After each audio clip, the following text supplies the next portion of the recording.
with a short speech at the Morgantown, West Virginia airport, then reiterated the theme of progress from Democrats working together at a dinner honoring Congressman Harley Staggers.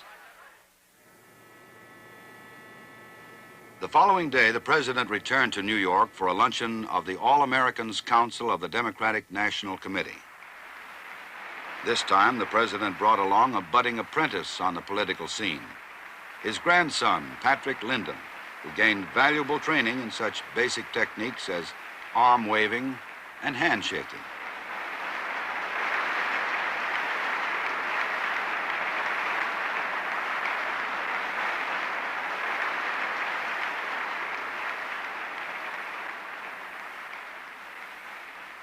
On a serious note, the president assailed the Republican Party for postponing solutions to America's problems.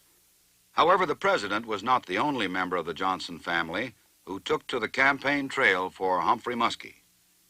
In October, the First Lady traveled to Louisville to address a gathering of the Democratic Women's Clubs of Kentucky. In one of her most pointed political speeches of the year, Mrs. Johnson praised Vice President Humphrey for being a strong and compassionate man of deep convictions. He is a builder, a unifier, who does not try to set American against American. He does not pander to the fears and the souls of our people. He calls on the best that is in all of us,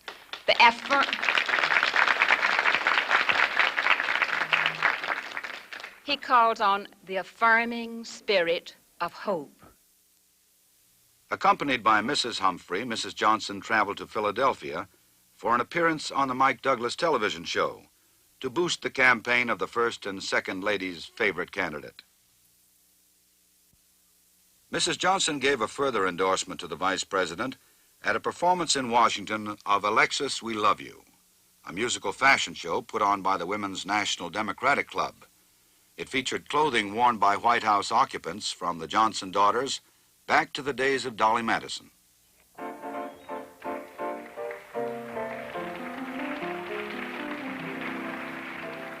Oh, hello, Dolly. Well, hello, Dolly. You're the hostess with the mostest on the ball.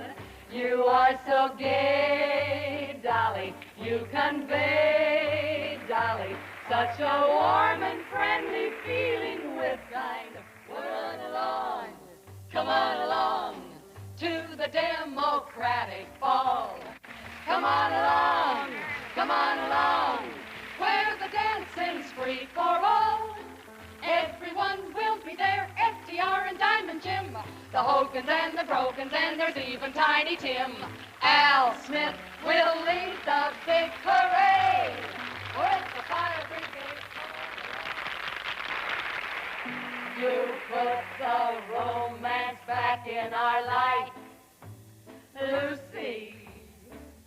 You make that man a wonderful wife, Linda.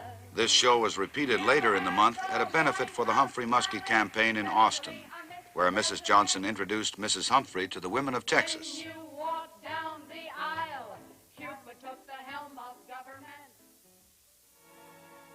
But the First Lady's busy agenda was not limited to campaigning alone. There were a variety of White House social events in October, including a reception for officers of the future homemakers of America, a tea for wives and daughters of international bankers, and a gathering of national women legislators. The First Lady was also hostess to a restoration luncheon, attended by a number of people active in historical preservation projects around the country. After the luncheon, specialists spoke on the importance of restoration projects in terms of the nation's forthcoming 200th birthday.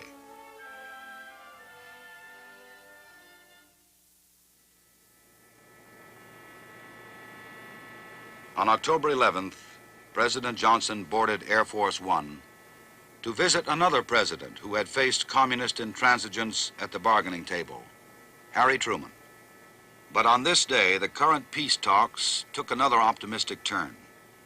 In Paris, the North Vietnamese asked whether a bombing halt would, in fact, follow their agreement to permit South Vietnam into the discussions.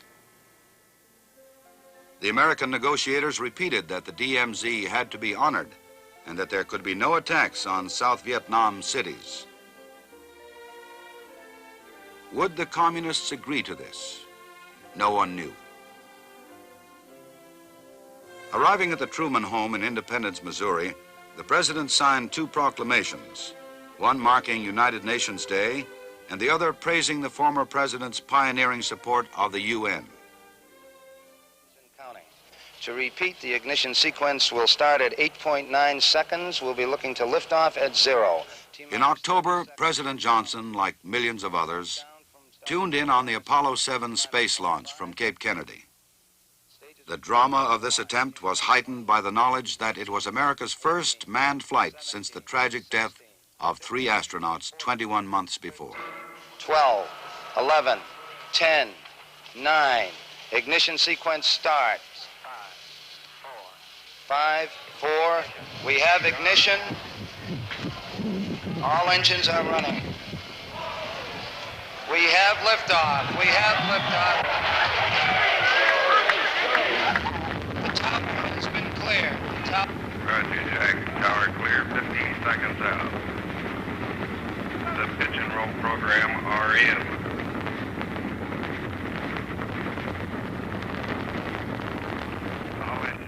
As the towering Saturn 1B rocket rose into the skies, America's hopes for placing men on the moon rose with it. To the president, who for many years had worked diligently to build and expand the nation's space potential, the successful launch of Apollo 7 was a moment of great pride and excitement. During the next 10 days, a portion of the world's consciousness centered on the orbiting module as it performed its assigned duties and a few additional ones. People the world over viewed the first live telecasts from outer space. They followed the progress of coals the 3 men developed and sympathized with mounting complaints about space cuisine.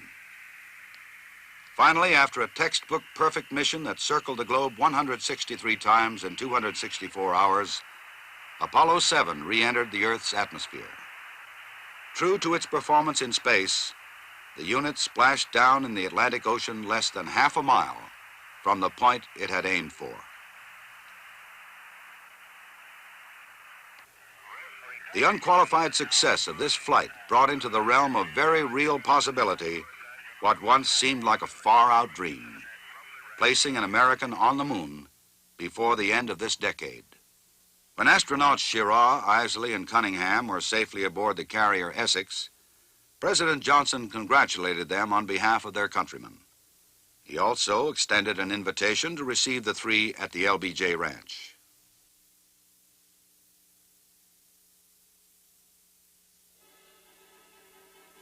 By the time the astronauts returned to Earth, the president's attention had already become almost exclusively engaged in what some observers would call the most concentrated diplomatic activity in the White House since the Cuban Missile Crisis. This activity, which would culminate on the final day in October, really began back in March. In the interests of peace and national unity, the president had decided to remove himself from the political arena and dedicate all of his energies to solving the Vietnam problem. At the same time, he ordered a partial cessation of the bombing with the hope that this gesture would lead to peace negotiations. It did. The president chose Averell Harriman and Cyrus Vance to head the American delegation. Paris was finally agreed on as the site. Here, for the first time since the beginning of the war, United States and North Vietnamese representatives met in face-to-face discussions. But it soon became apparent that the communists were unwilling to address themselves to substantive matters. For all intents and purposes, the talks were deadlocked. This is what the U.S. negotiators reported to the president when back in Washington. The stalemate continued for 5.5 months. Then, suddenly, the American persistence appeared to pay off. The change in bargaining at the October 9th and October 11th meetings in Paris had come at last. On October 14th, the President met with top-level advisors to contemplate the turn of events. Before them were cables from Ambassador Bunker and General Abrams in Saigon, which stated that, in their opinion, Hanoi was ready for a tactical shift from the battlefield to the conference table. The President's advisors unanimously agreed that the questions asked in Paris should be interpreted as a change in North Vietnam's position and represented a serious move toward peace. The same day, the President polled members of the Joint Chiefs of Staff on their attitude toward a bombing halt. Each man agreed that the risks of a bombing pause under the new conditions were low and, from a military standpoint, sustainable. From South Vietnam came President Thieu's concurrence. The problem is not to stop the bombing, he said, but to stop the war. We must try this path to see if the enemy's intentions are serious. The President then directed that all countries supplying troops to Vietnam be consulted. Their responses fully supported the President's instructions to his Paris representatives. These countries favored a bombing halt if Hanoi would assent to the three facts of life the President had established. Saigon at the bargaining table, no violations of the DMZ, and no attacks on the cities.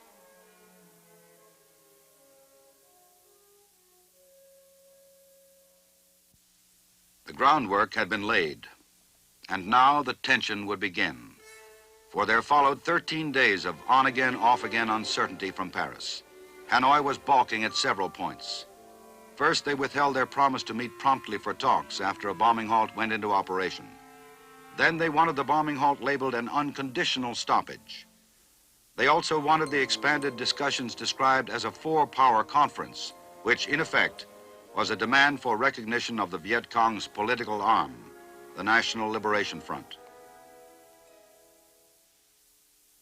While these points were being argued, the President wanted more individual discussions with informed advisors. On October 23rd, he called in General William Momeyer, Chief of the Air Force Tactical Air Command, and a former commander in Vietnam, to investigate the problems involved in a bombing halt. At one point in the conference, the President asked bluntly, "If you were President, what would you do?"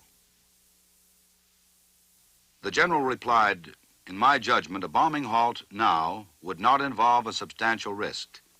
If it will help bring peace, I am for it." Later that day, the President met again with his chief foreign policy advisors. They went over reports from Saigon indicating that a slowdown in hostilities seemed to be occurring. American casualties during the previous week were the lowest in a number of months. But the President cautioned against the Allies being lulled into a false sense of security. The way for Hanoi to show its good faith was at the bargaining table in serious discussions that included the government of South Vietnam. At a news conference on October 24th, the President hinted that while no breakthrough had taken place, he was encouraged by the direction activity on the diplomatic front had taken in recent weeks. We do not want to make news until there is news, and we realize that many times diplomacy can be more effective in private than to have all your discussions and recommendations and prophecies carried in the press. Our position remains as set forth by the President and Secretary of State, and when there's anything to report, you'll be informed is a correct one today.